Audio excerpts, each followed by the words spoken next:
সুদীপার গলায় লকেট দেখে নিজের মেয়ে সুদীপাকে এবার চিনতে পারলো রূপা। হ্যাঁ বন্ধুরা, এমনটাই দেখতে পাবো আমরা অনুরাগের ছোঁয়া ধারাবাহিকের আগামী পর্বগুলোতে। সুদীপা কলেজে পড়বে, শহরের বড় কলেজে ডাক্তার হবে, সে খুব বড় একজন ডাক্তার হবে, এই সমস্ত কথাই হিমাদ্রিবাবুকে বুঝিয়ে বলে। হিমাদ্রিবাবু বলে যে আমি চাই তোর স্বপ্ন পূরণ হোক, তুই খুব বড় একজন ডাক্তার হ।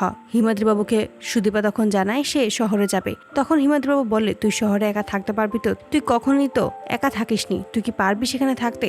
সুদীপা তখন বলে বড় ডাক্তার হতে গেলে তো আমাকে থাকতেই হবে বাবা, তা না হলে তো আমি বড় ডাক্তার হতে পারবো না। আমার স্বপ্ন, তোমার স্বপ্ন, মায়ের স্বপ্ন, এই সবার স্বপ্ন তো আমাকে পূরণ করতেই হবে, তাই আমি শহরেই যাব।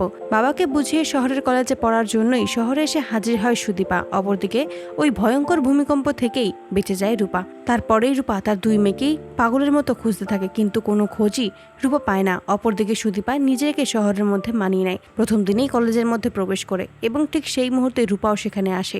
এই কলেজটা রূপাই তৈরি করেছে তার বাবা মায়ের স্মৃতি হিসেবে। হঠাৎ করে রূপা সুদীপাকে দেখতে পায় এবং থমকে যায়, ভাবতে থাকে মায়ের মতো দেখতে এই মেয়েটা এখানে কি, সত্যিই কি মা বেঁচে আছে? তাই সুদীপার কাছে আসে। সুদীপার কাছে এসে বুঝতে পারে এটা কোনোভাবেই দীপা না, তার মানে তারই মেয়ে সুদীপা। সুদীপাকে তখন বুকে টেনে নেয়, এতে করে সুদীপা একটু ঘাবড়ে যায়। সুদীপাকে তখন রূপা বলে তুই আমারই মেয়ে, আমি তোর মা রূপা সেনগুপ্ত, তুই সুদীপা সেনগুপ্ত।